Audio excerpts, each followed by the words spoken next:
बच्चों, क्या हाल चाल। आई होप आप सब बहुत मस्त होंगे, बढ़िया होंगे और पढ़ाई भी शानदार चल रही होगी।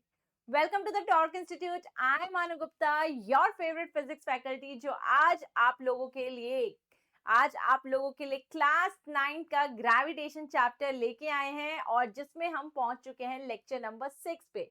Yes, already we have done lot of things in the gravitation chapter और आज का जो लेक्चर है वो उनसे भी बहुत ज्यादा इंटरेस्टिंग होने वाला है। हाँ जी, क्योंकि आज के लेक्चर में हम लोग पढ़ने वाले हैं about the planets. Yes, we are going to study about the Kepler's laws of planetary motion. हाँ जी, Kepler's laws of planetary motion पढ़ने जा रहे हैं। उसके बारे में पहले समझेंगे, फिर उसके न्यूमेरिकल्स की बात करेंगे और मैं बहुत अच्छे हॉट क्वेश्चन आप लोगों के लिए लेके आई हूँ। अब देखिए, जो कैप्लर्स लॉज की मैं बात करूं तो कुछ स्कूल्स में 9th क्लास में कुछ स्कूल्स में ये टॉपिक को करवाते हैं, वहीं कुछ स्कूल्स में ये टॉपिक को नहीं कराते। बट ऑनेस्टली मैं बता देती हूँ आपको, ये टॉपिक वैसे काफी इंपॉर्टेंट है। मतलब आपको इसका जनरल नॉलेज तो होना ही चाहिए, राइट। इसी के साथ साथ कॉम्पिटिटिव लेवल के लिए बहुत इंपॉर्टेंट है। साथ में 11th क्लास में भी ये दोबारा आता है, जिसमें हम डिटेल में इस बारे में स्टडी करते हैं। तो अगर अभी आप इसको पढ़ लेते हो ना तो बहुत ही बढ़िया है, क्योंकि जिन बच्चों के स्कूल में आ रहा है वो तो अच्छा है ही, लेकिन ये आपकी नॉलेज के लिए भी अच्छा है, कंपटीशन के लिए भी अच्छा है और 11th की स्टडीज के लिए भी अच्छा है। तो ये टॉपिक हम लोग जरूर करेंगे। ठीक है, तो करें शुरू। ओके, तो बेटा ये प्लैनेटरी मोशन की स्टडी करने से पहले मेरे पास आपके लिए छोटे छोटे सवाल हैं। तो चलिए देखते हैं आपको आंसर आता है कि नहीं। चलिए, ये है मेरा पहला सवाल। If you know the answer, write in the comment box. लिखिए कमेंट्स में क्या आंसर है।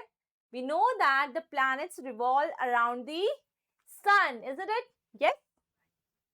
चलो, next question. It takes which kind of orbital path? Circular, elliptical, parabolic या इनमें से कोई भी नहीं? बताओ बताओ। So planets revolve in the elliptical path. Yes. अच्छा, एक बात बताओ, आपने जैसे मुझे ये आंसर्स बताए, आपको कैसे पता? क्या आप ऊपर जाके स्पेस में देख के आए थे? क्या आपने ऑब्जर्व किया था कि भाई ये ऐसे ऐसे हो रहा है, इलिप्टिकल पाथ में ही जा रहा है? बताओ, आपको कैसे पता चला? मैम, हमने बुक्स में पढ़ा था। Is it? मैम, हमारे टीचर ने बताया था। हाँ, मतलब मैंने बताया था। अच्छा, मुझे किसने बताया था? मुझे किसने बताया था? मैं भी तो स्पेस में जाके नहीं देख के आई थी। मुझे भी तो मेरे टीचर ने ही बताया था। यानी कि अभी तक अगर हम बात करें, ये जो इंफॉर्मेशन हम लोग देते हैं about the planets, about the solar system, ये कहाँ से आई? हमें तो ये पता है, या तो हम उसे बुक से पढ़ते हैं या फिर हमारे टीचर्स हमें बताते हैं। But the point is that मेरे टीचर ने मुझे बताया, इसलिए मैंने आपको बताया। पर मेरे टीचर को किसने बताया? उनके टीचर ने। उन्हें किसने बताया? उनके टीचर ने। पर ये एक्चुअली शुरू कहाँ से हुआ? मतलब सबसे पहले ये देखा किसने, ऑब्जर्व किसने किया? तो चलिए थोड़ी सी पीछे आ जाते हैं और बात करते हैं इसके हिस्ट्री के बारे में। ओके, थोड़ी सी स्टोरी देखेंगे यहाँ पे। स्टोरी सुनना पसंद है आपको? यस, तो आ जाइए। ओके, तो एक्चुअली अगर हम बात करें ग्रीक की, है ना, ग्रीक स्कॉलर्स की, तो पता है उनको बड़ा इंटरेस्ट आता था, उनको बड़ा मजा आता था ये सब ऑब्जर्व करने में कि दुनिया में ये सब क्या चल रहा है। सन, स्टार, सोलर सिस्टम, प्लैनेट्स, इन सब की स्टडी करने में उनको बड़ा मजा आता था। तो ये जो ग्रीस में रहने वाले लोग हैं ना, ये बहुत ऑब्जर्व करते रहते थे, बहुत कीनली। अच्छा, मैंने आज यहाँ पे स्टार को देखा था, मैंने 5 दिन बाद उस स्टार को वहां देखा। लिख लेते हैं चलो। ओके, आज सन यहाँ था, अब सन यहाँ है, चलो लिख लेते हैं। तो वो क्या करते थे, बहुत कीनली सब चीजों को ऑब्जर्व करते थे और जो भी वो ऑब्जर्व करते थे वो लिख लिया करते थे। हाँ जी, वो लिख लिया करते थे, राइट। तो अब हुआ क्या, बहुत साल पहले चलते हैं ना, बहुत साल पहले चलते हैं और बात करते हैं 140 एडी की। 140 एडी में एक साइंटिस्ट आए जिनका नाम था पटोलमी। उनका क्या कहना था, मतलब ये जब सोलर सिस्टम, सन, मून, ये जो भी है ना बेटा, ये सबसे पहले हम क्या करते थे, अर्थ पे बैठ के ऐसे ऑब्जर्व करते थे। तब हमारे पास ऐसा नहीं था कि हमारे पास सैटेलाइट्स थे या हम स्पेस में जा सकते थे और वहां से कुछ ऑब्जर्व कर सकते थे। इनफैक्ट जिस टाइम की मैं बात कर रही हूँ तब तो टेलीस्कोप भी नहीं आए थे। है ना, तो टेलीस्कोप भी नहीं आए थे। तो जनरली जो डेली लाइफ में हमें दिखता था ना, उससे कुछ कंक्लूजन्स निकाले जाते थे। सो दैट वाज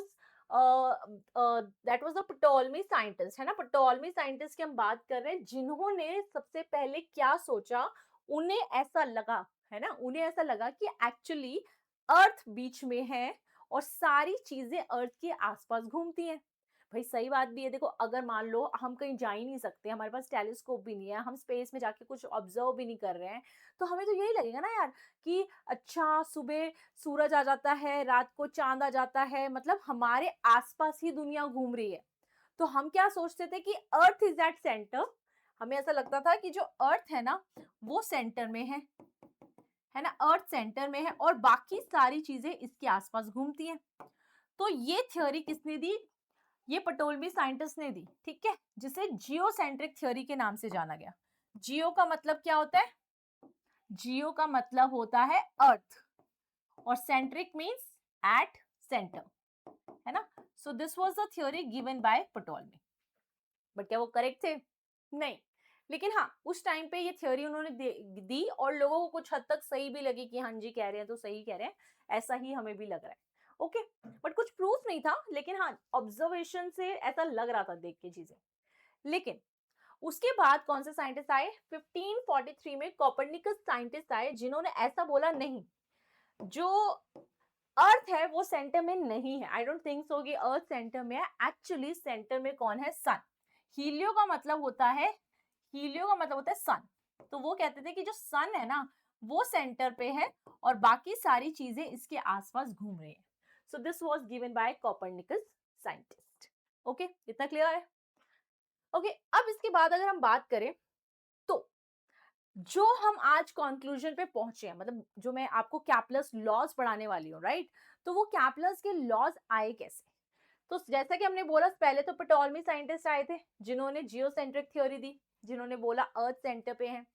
फिर उनके बाद कोपरनिकस साइंटिस्ट आए, जिन्होंने बोला नहीं, क्या, अर्थ नहीं, सन सेंटर पे है। And then after that Tycho Brahe, Tycho Brahe scientist आए, जिन्होंने काफी सारी स्टडी करी अबाउट द प्लैनेट्स, है ना। और उन्हें ये भी बल्कि पता चला कि moon is revolving around the earth and all the planets are revolving around the sun. मतलब यहाँ पे क्या था, सिर्फ इनका इन्होंने थ्योरी दी थी, बट ये कहीं ना कहीं थोड़ी थोड़ी चीजें प्रूव कर पा रहे थे, बट स्टिल अभी भी पूरी तरह से बात नहीं बन पा रही थी। तो बात कब बनी? जब एक्चुअली टेलीस्कोप इन्वेंट हुआ।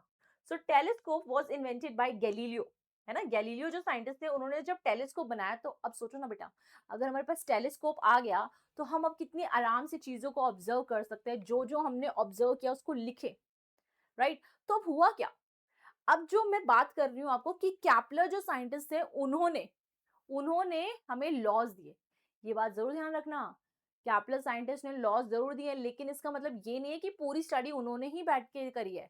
बहुत सालों तक लोग जो जो ऑब्जर्व करते रहते थे, वो लिखते रहते थे, जैसे मैंने आपको बताया, है ना। तो इन सब की स्टडी कैप्लर ने करी कि अच्छा, उन्होंने ये कंक्लूड किया, उन्होंने ये ऑब्जर्व किया था, उन्होंने ये ऑब्जर्व किया था, उन सबको कंबाइन करके ही कंक्लूडेड समथिंग। इनफैक्ट अगर हम बात करें कैप्लर साइंटिस्ट की, तो कैप्लर साइंटिस्ट तो असिस्टेंट थे किनके? टाइको ब्रेहे के। तो टाइको ब्रेहे के अंडर काम करके उन्होंने काफी कुछ सीखा भी, सही है ना, और जो इन्होंने चीजें ढूंढी थी, पता लगाई थी, वही उन्होंने भी कंक्लूड करी। तो फाइनली ये सारी चीजों के बाद कैप्लर अपने लॉज को लेके आए, ठीक है ना, जिसे हम Kepler's laws of planetary motion के नाम से जानते हैं। तो बेसिकली कैप्लर ने कुछ लॉज दिए। कितने लॉज दिए? You know that. So Kepler ने 3 लॉज दिए। Here we have the 3 laws of planet which was given by the Kepler. वही अब हमें स्टडी करना है कि आखिर क्या लॉज उन्होंने दिए, ठीक है, और उनसे रिलेटेड जो न्यूमेरिकल्स बनेंगे, क्वेश्चंस बनेंगे, उनकी भी हमें क्या करनी है, बात। ठीक है, क्लियर है? जिस जिसको स्टोरी सुनने में मजा आया, हिस्ट्री जानने में मजा आया, चलिए फटाफट से कमेंट्स में बताइए, yes ma'am we liked it, yes, okay. चलिए आ जाइए बेटा कैप्लर के फर्स्ट लॉ पे।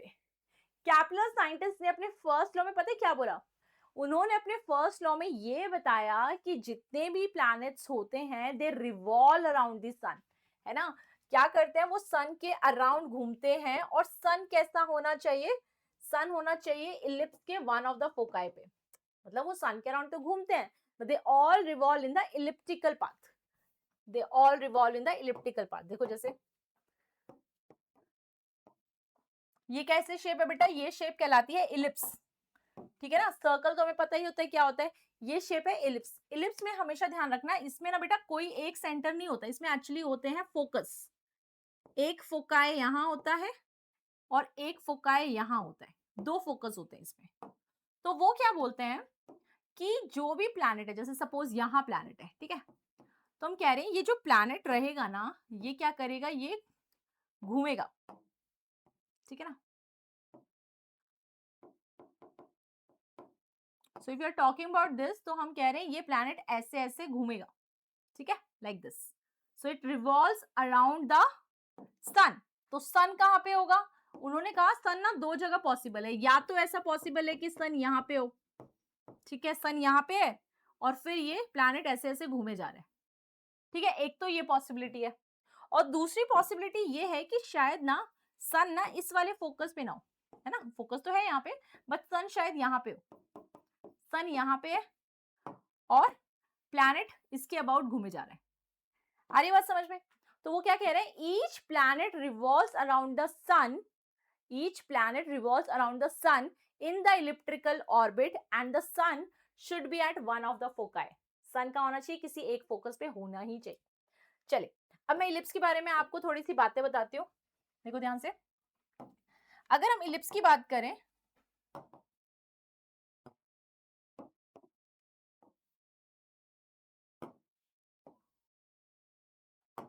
तो इलिप्स में ना बेटा दो फोकस होते हैं, एक यहाँ पे एक यहाँ पे, ठीक है। Now the axis which you can see here, ये देखो, ये जो एक्सिस हमें मेजर एक्सिस, ओके, और इसकी जो ये हाफ दिखाई दे रही है आपको यहां से यहां तक, इसको बुलाते हैं semi major axis, semi major axis, ठीक है। उसी तरह से अगर आप इसको देखोगे तो ये कंपैरेटिवली छोटी है, तो इसको बोलते हैं माइनर एक्सिस, और इसका ये जो हाफ है ना, हाफ पोर्शन, इसको बुलाएंगे सेमी माइनर एक्सिस।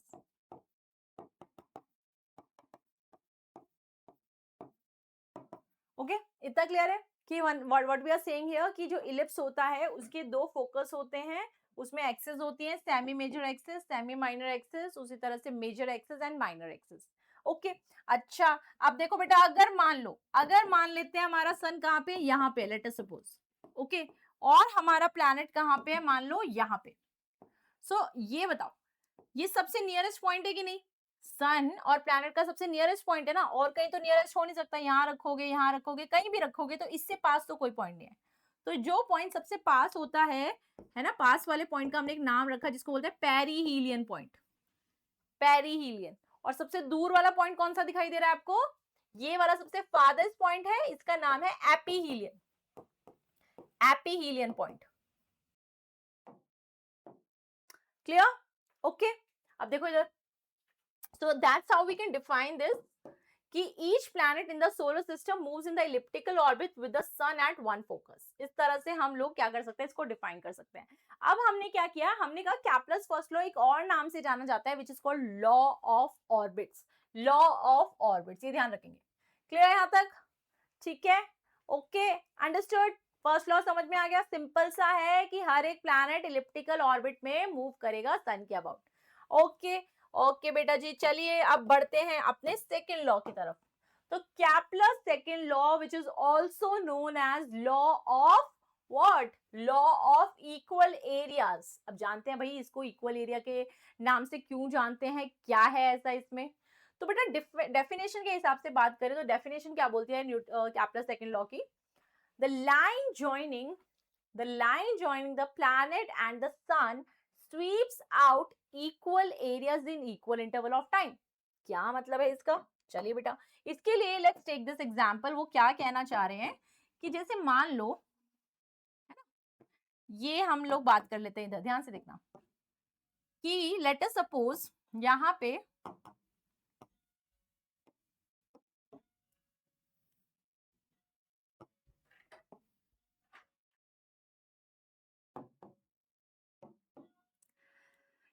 हमारा क्या है, सन, ठीक है, अब ना मैंने आपको बोला कि ना एक काम करते हैं, अपने ना प्लैनेट को ना टाइम देते हैं। मान लो हमारा प्लैनेट ना यहाँ पे है, ठीक है। अब हमने प्लैनेट को मान लिया 10 डेज का टाइम दिया। हमने कहा चलो 10 डेज के बाद देखते हैं प्लैनेट कहाँ जाएगा। तो हमने देखा 10 डेज बाद ये प्लैनेट घूम के लेट अस सपोज यहाँ आ गया, ठीक है। अब ध्यान से देखो, अगर हम बात करें, पहले ये था ना, अभी इसने क्या किया, 10 दिन में मान लो घूम के वो यहाँ आ गया, ये देखो ये। So the line joining the sun and the planet, the line joining sun and planet, ये लाइन हो गई। तो उसने देखो ऐसे कुछ एरिया कवर किया ना, दिस वन, 10 डेज में उसने कुछ ये एरिया कवर किया। अब हमने क्या किया, हमने कहा जब ये प्लैनेट है ना, ये काफी दूर चला गया, ये देखो मान लो यहाँ चला गया, है ना, यहाँ चला गया, कहीं भी ले सकते हैं, ऐसा कुछ नहीं है, कहीं भी ले सकते हैं। मैंने लेट अस सपोज यहाँ का एग्जांपल ले लिया कि अब मान लो हमारा प्लैनेट यहाँ चला गया। अब फिर से मैंने उसको कितने दिन का टाइम दिया, सेम टाइम दिया, 10 डेज का टाइम दिया। तो 10 डेज में आई ऑब्जर्व कि ये प्लैनेट यहाँ आया, है ना, यहाँ पे आया। So what I can say कि अगर हम ऑब्जर्व करें, ये है line joining the planet and the sun, line joining the planet and the sun. तो जब हमने इसको ज्वाइन किया तो यहाँ पर भी एक एरिया है, you are getting this point, कि हमने वहां भी टाइम दिया 10 डेज, यहाँ भी टाइम दिया 10 डेज, दोनों जगह सेम टाइम दिया।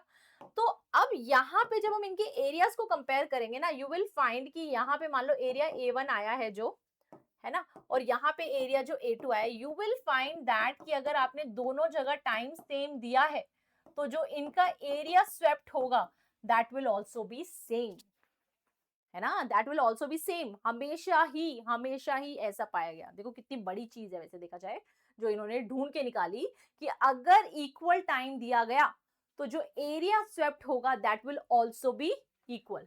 वही यहाँ पे बोला हुआ है, the line joining planet and the sun sweeps out equal areas in equal interval of time. याद रहेगा, समझ में आ गया? चलो देख लो इसको ध्यान से, समझ में आ गया? ओके, चलो इसमें कुछ और पॉइंट्स बताती हूँ मैं आपको।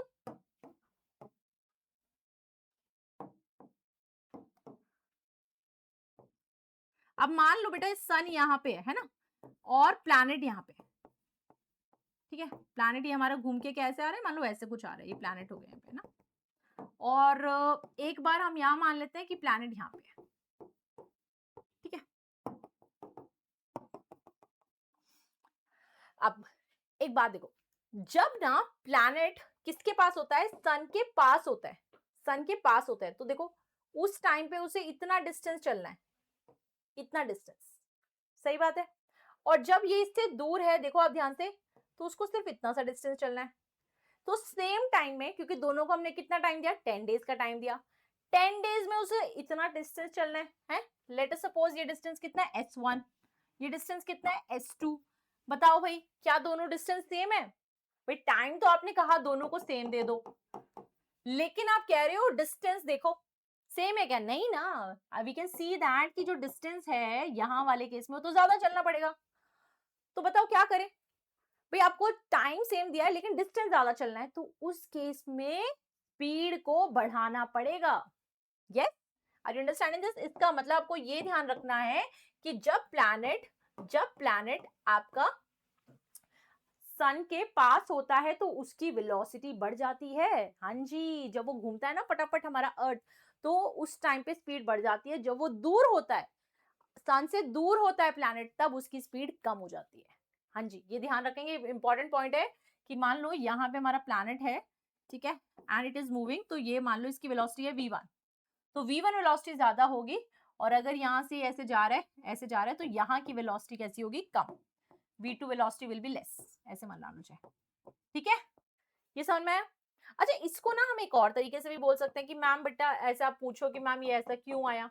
आप सोचो ना, हमें पता है कि अगर हम ग्रेविटेशनल फोर्स की बात करें, है ना, यहाँ पे अगर हम ग्रेविटेशनल फोर्स की बात करते हैं, ये और ये, है ना, प्लैनेट और सन पास पास में है, डिस्टेंस कम है, डिस्टेंस कम है तो यानी कि ग्रेविटेशनल फोर्स कैसा लगेगा भाई, डिस्टेंस कम है तो ग्रेविटेशनल फोर्स ज्यादा लगेगा, और ग्रेविटेशनल फोर्स ज्यादा लगेगा तो फोर्स का फॉर्मूला बेटा क्या होता है, सेंट्रीपिटल फोर्स का formula mv² by r।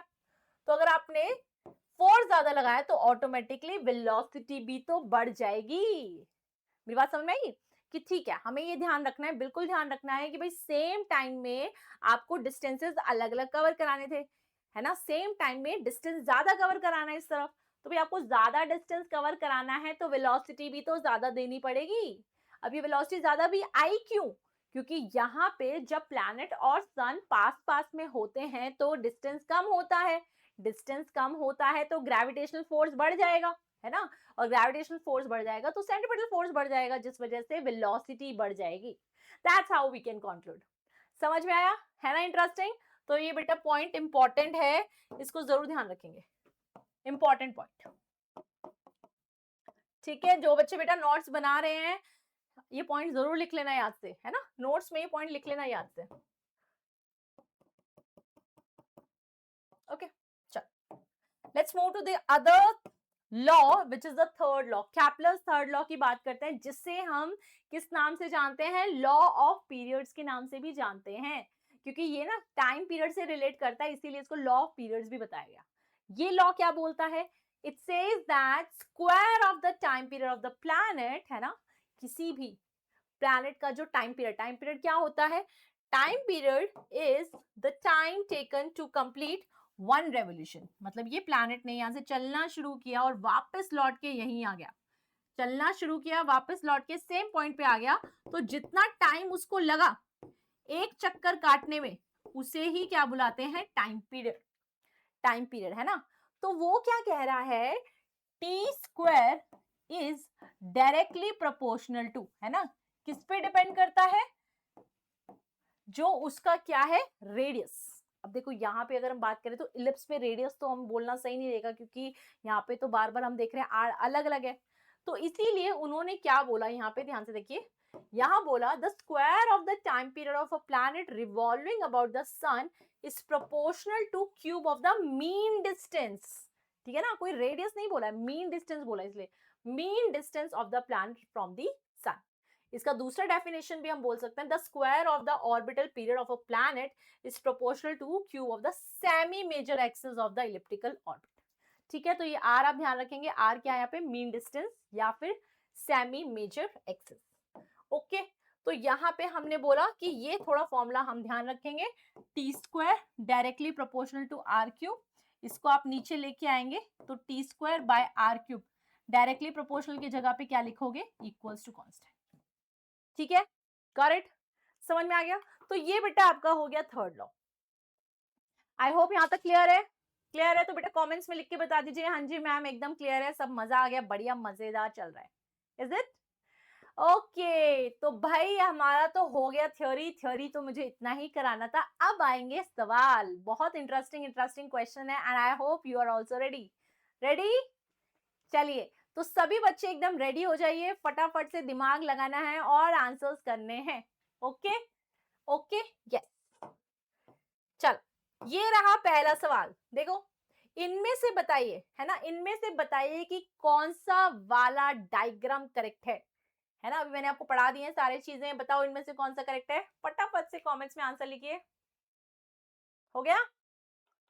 So the correct answer for this is option C, right? देखो अगर बाकियों में बात करें तो क्या गड़बड़ है, देखो इसने क्या किया, सन को बीच में दिखा दिया, सन बीच में थोड़ा ना होता है, सेंटर में थोड़ा ना होता है, ये तो फोकाई पे होता है, तो ये तो गलत हो गया।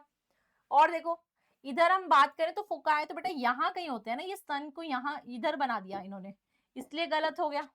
इसमें देखो ये तो कभी भी पॉसिबल नहीं हो सकता, ये तो कभी भी, ये तो कोई छोटा बच्चा भी बता दे, है ना। तो ये वाला करेक्ट है, क्योंकि सन कहाँ पे बना है? फोकाई पे बना है, right, that's why this one is correct. चलो भाई नेक्स्ट देख लेते हैं। आइए बेटा नेक्स्ट क्वेश्चन क्या है, अच्छा सवाल है, देखिए ध्यान से। The average distance of the sun from a planet is 9 times in comparison to its distance from the earth. In how many years that planet will complete one revolution around the sun? देखो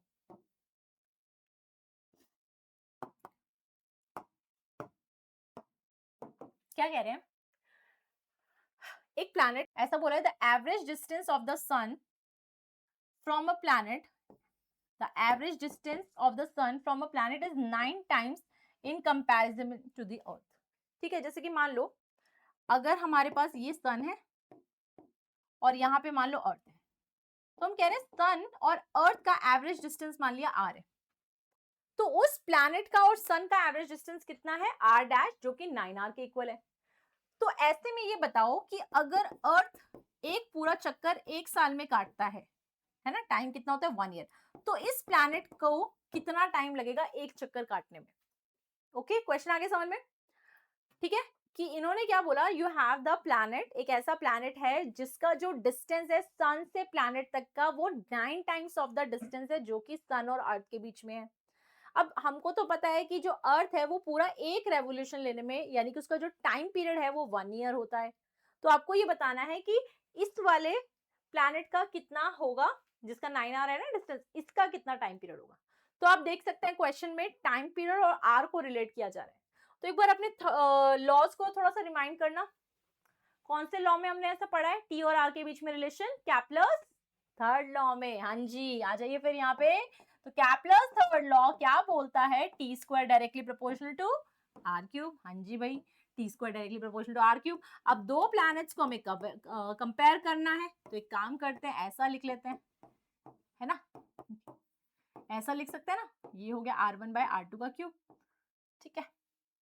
अब देखो, अगर मान लो ये time period मान लो मैंने लिख दिया t, तो दूसरा टाइम पीरियड हो गया t डैश जो हमें निकालना है, ठीक है ना।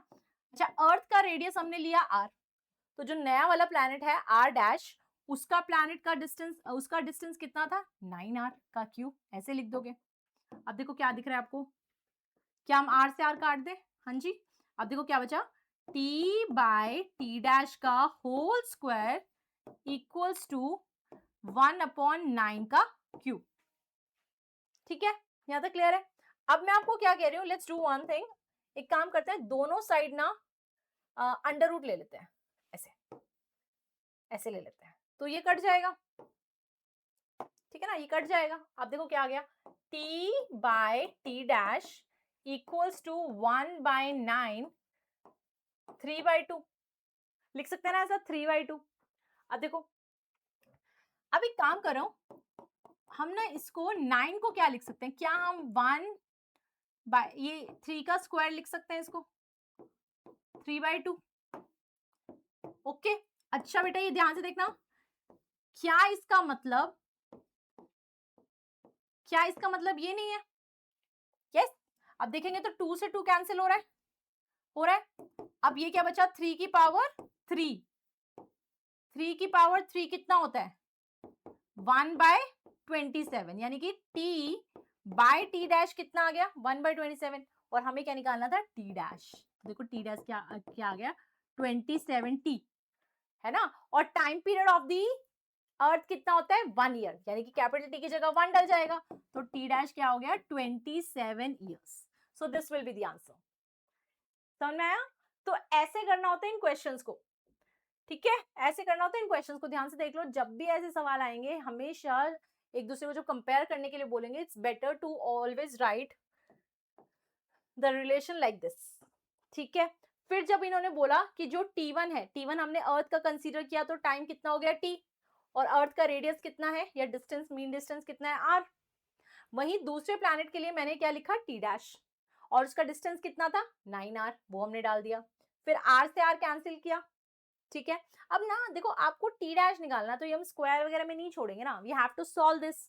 तो अगर यहाँ स्क्वायर है इसलिए हमने अंडर रूट ले लिया ताकि ये कैंसिल हो सके, ठीक है, आपने अंडर रूट लिया, लेकिन इधर भी तो लेना पड़ेगा ना, है ना, यानी कि ये क्या है, दिस इज व्हाट 1/2 ना, दिस की पावर 1/2, तो यानी कि इसको 3/2 लिख सकते हो। अब आपको इसको सॉल्व करना है ना, तो क्या किया करो, ये जो 9 है ना, इसको ऐसे कन्वर्ट करो कि 2 से कट जाए, तो 3 का स्क्वायर विल बी बेटर, तो इससे क्या होगा ना, 2 से 2 कट जाएगा, और 3 का क्यूब कितना होता है 27, तो बस उसको ही हमने सॉल्व किया, and that's how we can get the answer. अच्छे से देख लो इसको एकदम, अभी मैं आपको और भी क्वेश्चन पूछूंगी, कुछ इस तरह के होंगे, ठीक है, समझ में आ गया। चले आगे, आ जाओ, चलो नेक्स्ट सवाल देखते हैं। देखो यहां पे अगर हम देख रहे हैं तो we have what, we have the sun, we have the planet, and the planet is revolving around the sun, right, and here it has velocity v2 and here it has velocity v1। तो इसका यही पूछना है कि v1 और v2 में से velocity किसकी ज्यादा होगी। अभी बताया था ना आपको कि जब प्लैनेट सन के पास होता है, हाँ जी, जब सन के पास होता है तब वेलोसिटी क्या होती है, ज्यादा। इसका मतलब v2 v1 से ज्यादा होगा। यस, देखते हैं, लेट्स सी हियर। ओके, देखिए क्या सवाल है। A satellite A of mass m is at a distance of r from the center of the earth, and the satellite B of mass 2m is at a distance of 2r from the earth center। देखो ध्यान से, वैसा ही सवाल आ गया ना। So that time period are in the ratio of, time periods का ratio पूछा है ना। ध्यान से देखिए कि जो हमारा फर्स्ट वाला सैटेलाइट है उसका जो आर दिया गया है, डिस्टेंस दिया गया है, बेसिकली वो आर दिया गया है ना, जिसका मास कितना है m। Now the other satellite whose mass is 2m, right? और इसका डिस्टेंस भी कितना दिया गया है, 2r, 2r, ठीक है, like this. Okay, so time period का रेशियो पूछा है, ये मान लो t1 है, ये क्या है, t2। तो बेटा इसमें क्या यूज करेंगे, we are going to use t1 by t2 का square equals to r1 by r2 का cube. We are going to use the Kepler's third law. Yes,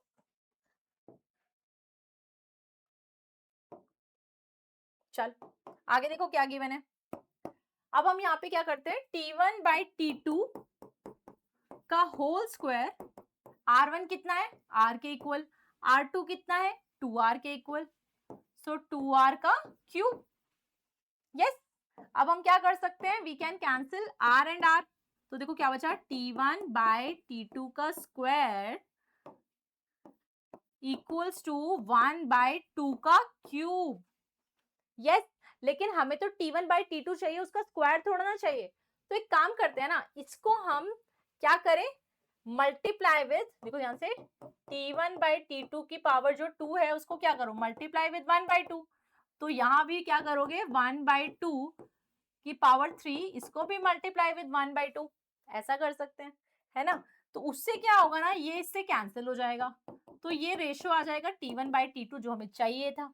और देखिए, अच्छा यहां पे देखो, इसको क्या लिख सकते हैं, इसको अगर हम लिखें √2 का स्क्वायर, ध्यान से देखो, √2 का स्क्वायर, तो √2 के स्क्वायर का मतलब क्या होता है, क्या होता है √2 के स्क्वायर का मतलब 2, ठीक है, तो वो तो सही है 2। तो ये कह रहे हैं इसकी पावर कितनी है, 3/2। इसकी पावर क्या है, 3/2। बेटा 2 से 2 कैंसिल कर सकते हैं, इसका मतलब क्या हो गया, t1 by t2 is equals to 1 by √2 की पावर 3, 1 बाय √2 की पावर 3। तो इसका क्या मतलब हुआ, इसका मतलब हुआ 1 बाय, देखो √2 क्यूब का मतलब क्या होता है, √2, देखो ध्यान से, √2 इंटू √2 इंटू √2, बोले इसका मतलब ये होता है कि नहीं, आ रही मेरी बात समझ में। अच्छा √2 इंटू √2 क्या होता है, 2, है ना, दैट इज 2। तो t1 by t2 is 1 by 2, और एक क्या बच गया, √2, है ना। तो आंसर क्या बनता है भाई, आंसर बनेगा ऑप्शन डी, है ना, आंसर क्या बनेगा, ऑप्शन डी। समझ में आया, अच्छा था सवाल। तो बस कैलकुलेशन आती है तो भाई सवाल बन जाएगा, क्योंकि करना क्या है, करना तो अपने को कैपलर थर्ड लॉ ही लगाना है, और वो भी जैसे मैंने बताया है कि आप रेशियो के फॉर्म में ऐसे लिख लिया करो, भाई पहले का रेडियस r दिया है, दूसरे का दिया है 2r, r से r कट गया, 1 बाई 2 का क्यूब, दोनों जगह ले लो 1 बाई 2 से मल्टीप्लीकेशन, ऐसे आपने कर लिया, ये तो कैंसिल हो गया। Now this can be written as √2 का स्क्वायर, 2 से 2 कट गया, √2 क्यूब का मतलब ये हो गया, और finally this will be the answer. समझे, ओके, अच्छे क्वेश्चंस है ना। So these are the question from Kepler's third law. आप देखेंगे कि तीनों लॉज में से कैपलर्स थर्ड लॉ में ही न्यूमेरिकल बनता है, बाकी दोनों में तो आपके कंसेप्चुअल क्वेश्चन ही बनते हैं, ठीक है।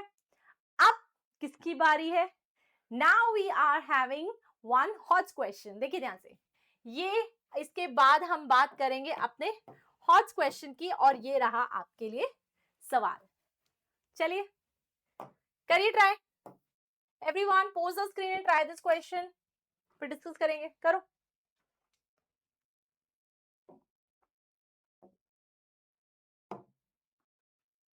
हो गया?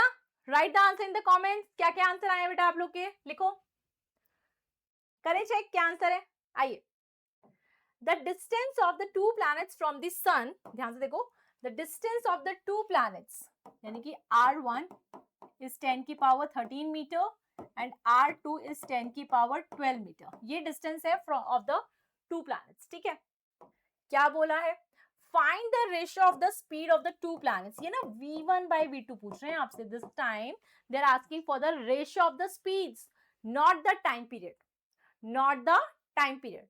बट एक बात सोचो, ध्यान से देखो, अगर हम बात कर रहे हैं, है ना, ऑलमोस्ट इसको सर्कल थोड़ा सा मान के चलो, अगर मैं बात करूं इसकी वेलोसिटी की, let's talk about the velocity. तो बेटा वेलोसिटी यानी कि जो स्पीड, एक तरह से मैं अगर बात करूं तो स्पीड, आप सर्कल के लिए बात कर लेते हैं, है ना, तो स्पीड क्या होता है, डिस्टेंस अपॉन टाइम, यानी कि v क्या हो जाएगा, डिस्टेंस, एक चक्कर काटने में कितना डिस्टेंस कवर किया, एक चक्कर काटने में कितना डिस्टेंस कवर किया, 2 पाई r, और एक चक्कर काटने में टाइम कितना लगता है, कैपिटल T, टाइम पीरियड के इक्वल, है ना। तो v क्या होता है, 2 पाई r बाई टी। तो उसके हिसाब से हम क्या लिख पाएंगे, देखो ध्यान से, v1 बाई v2 को क्या लिख पाएंगे, v1 की जगह पे तो हम लिख लेंगे 2 पाई r1 बाई t1, और वहीं v2 की जगह लिख लेंगे 2 पाई r2 बाई t2। तो देखो टाइम पीरियड से रिलेशन निकल रहा है ना, 2 पाई से 2 पाई कैंसिल। अब देखो t2 को कहां लेके जाओगे, ऊपर, तो r1 t2, this will B r2 t1। Yes, देखो ध्यान से, व्हाट वी आर सेइंग कि v1 by v2 is equals to r1 t2 by r2 t1। ये आ गया, ओके। अब देखो हमने क्या बात करी थी कि R1 R2 हमको गिवन है, और देखो और क्या गिवन है। अब हम बात कर लेते हैं थोड़ा सा टाइम पीरियड से रिलेटेड। टाइम पीरियड क्या होता है, T square is directly proportional to r cube होता है, यानी कि हम लिखना चाहें तो t1 बाई t2 का square can be written as r1 by r2 का क्यूब। ठीक है, अच्छा मुझे ना यार क्वेश्चन में ना t1 बाई t2 या t2 बाई t1 की वैल्यू चाहिए, तो एक काम करते हैं ना, अगर हमें वो वैल्यू चाहिए तो दोनों जगह हम क्या कर दें, 2 से डिवाइड कर दें, मतलब यहाँ पे मल्टीप्लाई विद 1/2, ऐसा अगर हम ऐसा कर दें, सही है ना, ऐसे, तो उससे आप देखोगे कि t1 बाई t2 किसके इक्वल बन रहा है, r1 बाय r2 की पावर 3/2। यस, तो इसको हम यूज करेंगे बेटा, इधर यूज करते हैं, चलो। तो v1 by v2 equals to, इसको भी क्या करते हैं, कैपिटल लिख लेते हैं, क्योंकि हमने हर जगह कैपिटल लिखा है ना, तो ये सेम ही बात है। तो ये हो गया हमारा, क्या था, r1 बाय r2, हाँ r1 बाय r2, तो ये हो गया r1 r2, ठीक है ना। तो r1 r2 तो as it is r1 bye r2। अब देखो t2 bye t1, t2 bye t1 चाहिए हमें, यहाँ से t2 बाय t1 क्या होगा, r2 बाय r1 की पावर 3/2। आपने इसका उल्टा कर देना है ना, वो कर दिया आपने। अब देखो, now this is what, r1, ये क्या है, r1 की पावर 1, और ये क्या है 3/2, तो ये हो गया 1 माइनस 3/2 अपॉन r2, r2 की पावर यहाँ पे क्या है 1, तो 1 और 3/2 ऊपर से नीचे आएगा, तो माइनस 3/2, ऐसे लिखेंगे, ठीक है।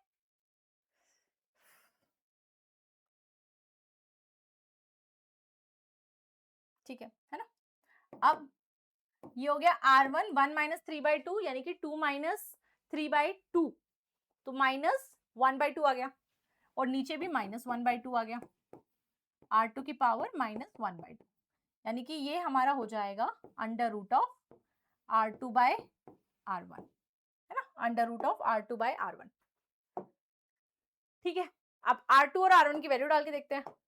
r2 और r1 की वैल्यू है v1 by v2 equals to under root of r2 is 10 की पावर 12 एंड दिस इज 10 की पावर 13, तो क्या हुआ, ये कैंसिल हो जाएगा, सिर्फ नीचे क्या बच जाएगा, एक बच जाएगा ना, तो यानी कि 1 बाय रूट 10, तो v1 बाय v2 क्या आ जाएगा, वेरी गुड, 1/√10 सही आया हमारा आंसर। देखो 1/√10, बोलो कितने बच्चों को ये आंसर आया था? आया आया ना? अच्छा क्वेश्चन है ना? देखो कितनी कैलकुलेशन वगैरह करनी पड़ी और फाइनली हमें आंसर मिला। बहुत ही बढ़िया सवाल, बहुत अच्छा, एकदम स्टार बना लेंगे बच्चे। बहुत अच्छा सवाल है, प्रैक्टिस के लिए बहुत बढ़िया रहेगा। ओके, कॉम्पिटिटिव लेवल के लिए बहुत ही अच्छा सवाल है, 11th की प्रिपरेशन के लिए भी बहुत अच्छा सवाल है। ऐसा क्वेश्चन जरूर करके जाए जिसमें हमें क्या करना पड़ा, हमें आर को डायरेक्टली टी से रिलेट नहीं करना पड़ा, इसमें थोड़ा सा घुमा दिया। उसमें क्या कहा कि वेलोसिटीज का आपको क्या बताना है, रेशो, स्पीड्स का रेशो बताना है, ठीक है ना, और रेडियस का रेशो गिवन था। तो सबसे पहले तो ना आपको स्पीड को ना टाइम पीरियड से रिलेट करना पड़ेगा, जिसमें आर का भी रोल है। तो रेडियस और टाइम पीरियड को हमने स्पीड से रिलेट किया, ठीक है ना, इस तरह से। देख लो, मैं दोबारा से बता देती हूँ आपको क्वेश्चन, एक बार सब बच्चे देखें। देखो ध्यान से, यहाँ पे दोबारा क्या किया हमने, R1 गिवन है, R2 गिवन है, ठीक है, R1 गिवन है, R2 गिवन है। फिर क्या बोला आपको, इसका क्या निकालना है, रेशो V1/V2। तो V1/V2 के लिए हमने क्या बोला कि हम ऐसा बोल रहे हैं, यहाँ पे भी हम लोग बड़ा ही कर लेते हैं ना, सब जगह हमने बड़ा किया हुआ है। तो